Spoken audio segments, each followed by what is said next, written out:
Boy, does it feel good to be back. Yo, what's up, guys? Welcome back to the channel. Ep.3 Sports signing in, and welcome to Season 8, Episode 3 of Chicago Bears Weekly.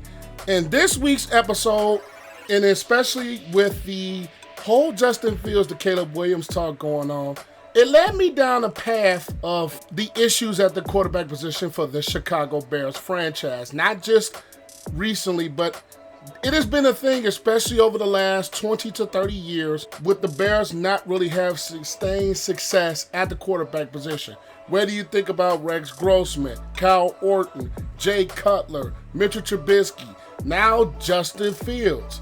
And it's just, why is it that the Bears just never have a quarterback that's long-lasting like other teams do, whether it be a John Elway, whether it be a Dan Marino, whether it will be a guy like a Ben Roethlisberger, Eli Manning, Peyton Manning, guys like that. Why don't the Bears ever have that in their franchise, especially as of late?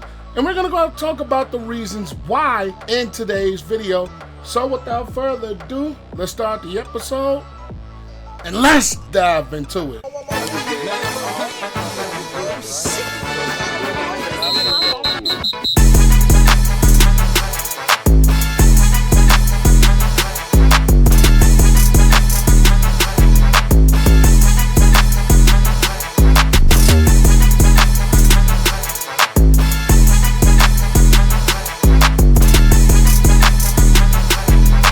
Today's video is brought to you by Cellular C4. This is a product that I personally used before I even decided to partner with them. And the first thing I got introduced to was the energy drinks by C4. This right here is a fruit punch flavor. They have many other flavors. They have popsicle flavors that just dropped. They have Skittles, Starburst, all the type of flavors that you want. To help you get started with your day, you can wake up in the morning before you start your day and drink you one of those. And also before you get that workout in, when it's workout day, you can take you some pre-workout to help you get the boost in your workout. All the products, 0 sugar, low calories. This is a great product to take you in your workouts and your journey on fitness to the next level.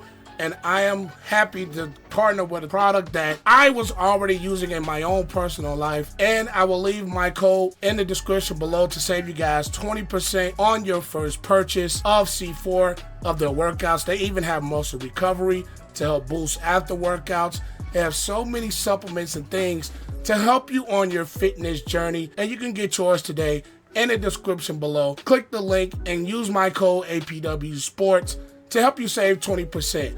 And again, the links are in the description below, and use the code APW Sports to save you 20% on your purchase. Now, it is time to get back into the video. Now, in my personal opinion, there are a multitude of reasons why Bears quarterbacks don't succeed. Leave you guys' thoughts about those in the comments down below, but I will get into my personal belief and my reasonings as to the Bears not really having success at their quarterback position long term. I just think, number one, is that this organization as a whole from top to bottom is known by defense. We've had some of the better defenses in NFL history, the best in 1985 with the Bears. You had the 06 defense. You had a very good 2010 defense. You had a top 10, I think the number one defense 2018.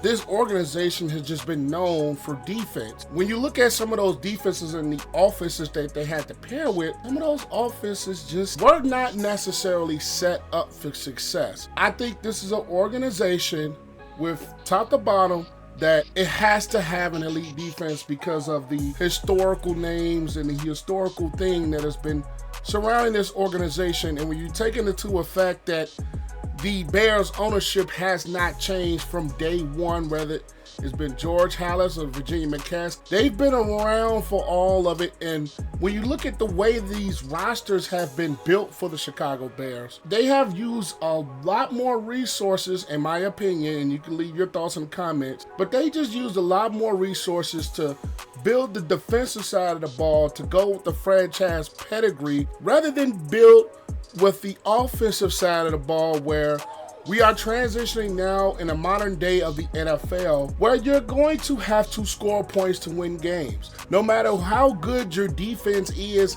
in today's league, it is an offensive league. And when you cannot score points in the modern day NFL, and this kind of goes back into the late 2000s until now, where the game of the NFL really started to transition towards higher scores, bigger stats for the offensive side of the ball. The Bears have just not been one of those offenses on a consistent basis that has been one of the top tier offenses, because the defense is just been so much of an emphasis with this organization. When it comes from top to bottom, it has been prevalence on defense, whether it's been defensive head coaches, whether it's been guys like Lovie Smith, who the Bears have had their most recent success under. You've had guys like John Fox, who was a defensive coach. You have now Matt Eberflus, who is a defensive coach. When you talk about the things that the Bears organization does as a whole, another thing that comes to mind is their year after year after year after year, it has been so much turnover within the offensive coaching staff since the year 2000, because you have Gary Crowton, who was here from 99 to 2000. You had John Shoup, who was the offensive coordinator from 2001, 2003. Terry Shea, 2004. Ron Turner was from 2005 to 2009. You had Mike Marsh for 2010, 2011. Mike Tice for 2012. Aaron Cromer, 2013, 2014. Adam Gase, 2015. You had Dowell August 2016 and 17, Mark Helfrich 18 and 19, Bill Lazor 20 to 21, and you had Lou Getsy 2022 and 2023. And now you're having another offensive coordinator in Shane Waldron. And when we look at the names of the offensive coordinator, only one lasted outside of 3 seasons, and that would be Ron Turner. And that was still during the era in the 05 to 09 where the Bears defensively was always shadowed above the Bears offensively. So when you don't have consistent coaching, when you don't have continuity within the coaching staff on the offensive side of the ball, you're not going to have but only so much sustained success. We can go from the Rex Grossman days. Rex Grossman, the Bears picked him in the first round out of Florida in 2003. And when you look at Rex Grossman's career, the first 3 years, he didn't play much.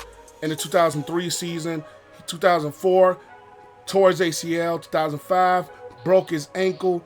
So he was a guy that his first 3 seasons, and the injuries had to do with the second 2 seasons, he did not see the field, but only for 10 games. He did not see the field much, and that is also going to hurt the development of a quarterback, any quarterback, but in Rex Grossman's case, it hurt. He had his best year in 06, and us Bears fans, we know the 2006 year was basically carried by a running game with Thomas Jones, defense with Urlacher, Tillman, Briggs, and those boys, and you had Devin Hester, who was just an absolute sensation returning punts and kicks. And that led the Bears to that 06 Super Bowl against the Colts, even though we're not going to talk about that game in particular, even though we have to for this one. I don't want to, but Rex Grossman absolutely struggled in that ball game. And it comes from 07 year to 08. He's still going to Ron Turner, but it's just, it wasn't enough, and he struggled even more. And Rex Grossman just, I think in parts, and it will go into another reason, he wasn't set up to be a successful quarterback. And then you're going to talk about you're going into another transition with Jay Cutler. Now, my personal opinion on Jay Cutler is, you guys have probably known, I don't like Jay Cutler. Didn't like Jay Cutler. But the factor is that Jay Cutler, all intents and purposes, we could think over the last 20 to 30 years, he was the only quarterback that the Bears actually showed some patience with, and the Bears actually tried to grow on the offensive side of the ball with and set him up for success. Whether it was Matt Forte, whether it was getting him Brandon Marshall, the drafting of Alshon Jeffrey turned out to be a very good weapon. The signing of Martellus Bennett, who was a very good weapon. Johnny Knox, albeit he did have the injury, but when he was in the lineup, he was a very good weapon. You had the speed of Devin Hester at times when he was on the offensive side of the ball, as a wide receiver. You had a coach in Mark Trestman who you brought in to help this Bears offense succeed, and you actually tried to build around Jay Cutler. Even though Jay Cutler, I believe his mentality didn't work, and I think you didn't get the greatest offensive line at times. But even the offensive line, you had Cruz, you had Roberto Garza, you had some solid pieces on the offensive line, and I think Jay Cutler didn't work because of more of himself versus anything. And I actually have a video on this channel about why Jay Cutler didn't have a successful Bears career.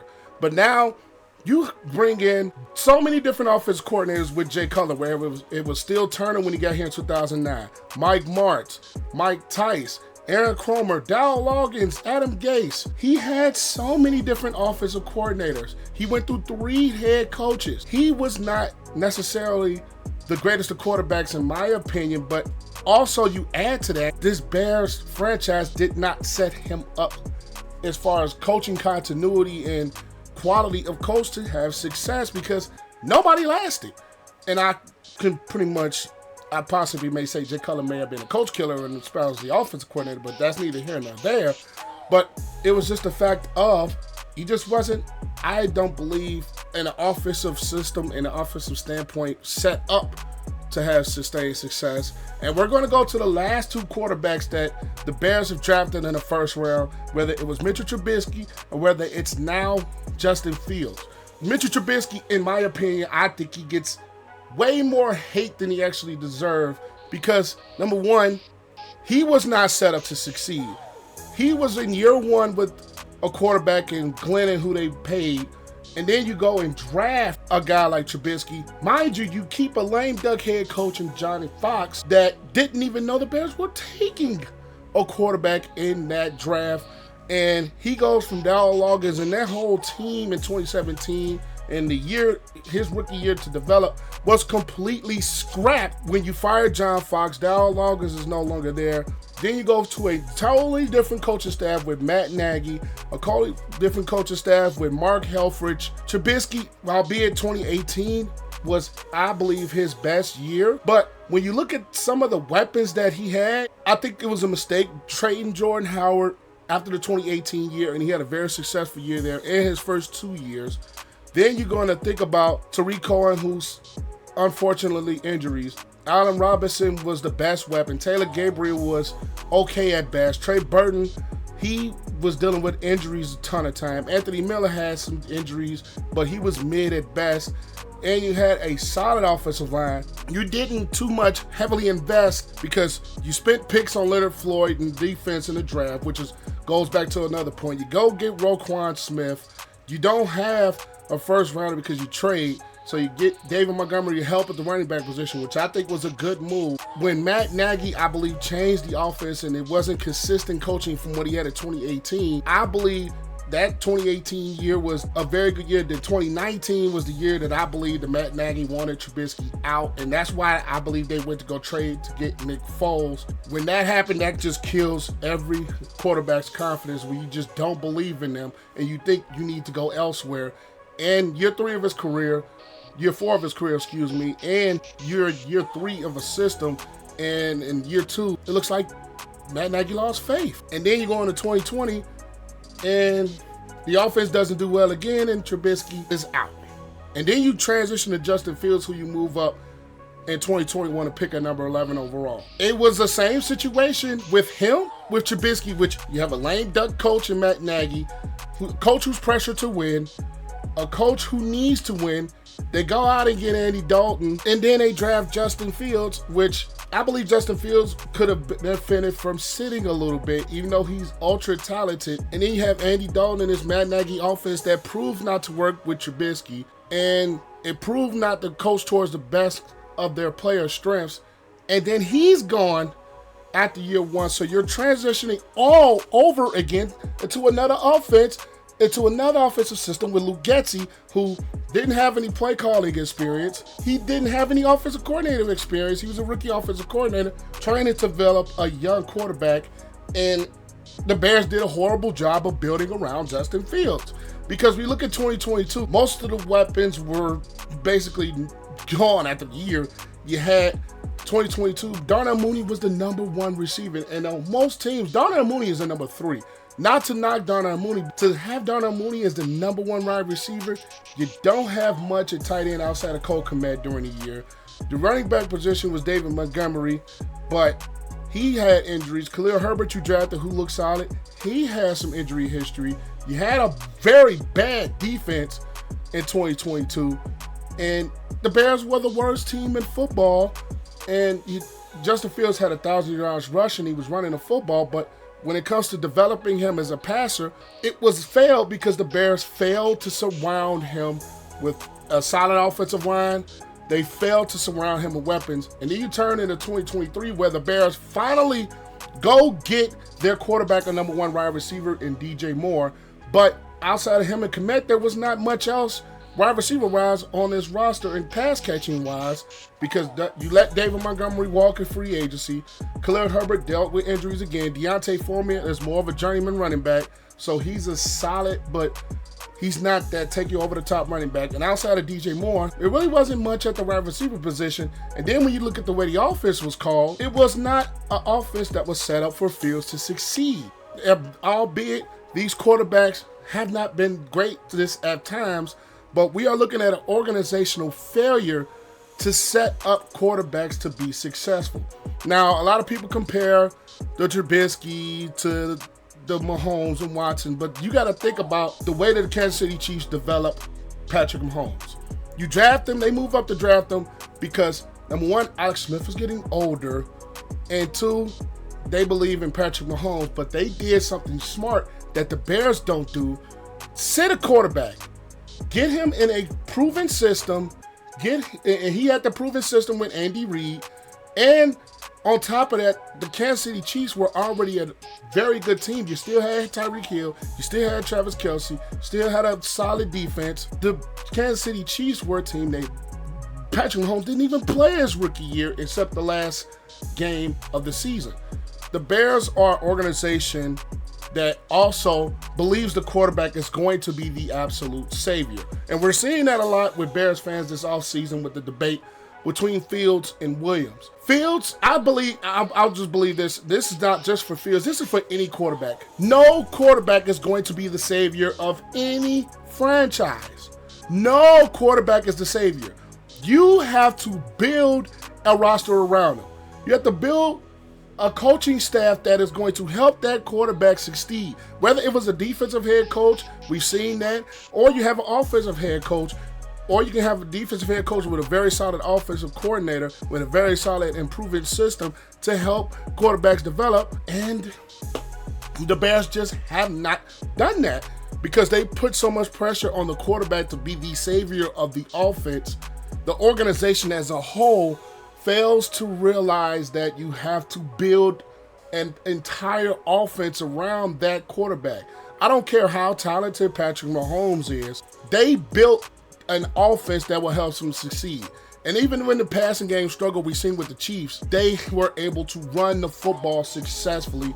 Despite the struggles at times passing the football, they were able to adjust. And that is another thing that comes down to coaching with this Bears roster and this Bears team, is that you don't see too many adjustments. You don't see too much of it because they are also stuck on one thing. So there's a lot of variables as to why the Bears don't have those successful quarterbacks.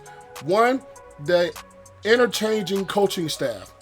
2, the inability to fully build around the quarterback and the expectations of that quarterback to be a savior of your franchise, instead of getting that quarterback, getting him in a system where he can succeed with his skill set, whatever the skill set of that quarterback could be, and just entirely making sure that he has the weapons, making sure he has a very quality offensive line, that he has a running game to fall back on if the passing game is not necessarily successful. And that is something that the Bears just absolutely failed to do as a franchise. So I can't believe it's not a talent quarterback standpoint. I believe the reason the Bears don't have sustained successful quarterbacks at the end of the day, it's an organizational thing. It really is an organizational thing. And you guys leave your thoughts and opinions in the comments down below. But at the end of the day, if the Bears trade Justin Fields, that will prove the point that this organization believes too much that the quarterback is supposed to be the savior of the franchise instead of realizing that they need to build around the quarterback. And the only quarterback that they ever showed patience with and tried that with was one that they didn't even draft, and a guy like Jay Cutler. But hey, those are just my thoughts. Leave yours in the comments down below, and that will conclude today's episode. Leave it a like, comment your thoughts, subscribe to the channel, and click the notification bell so you don't miss any videos. But I am Ep.3 Sports signing out. Make sure you guys stay safe, have a great and excellent day, and I will catch you guys in the next one. Peace.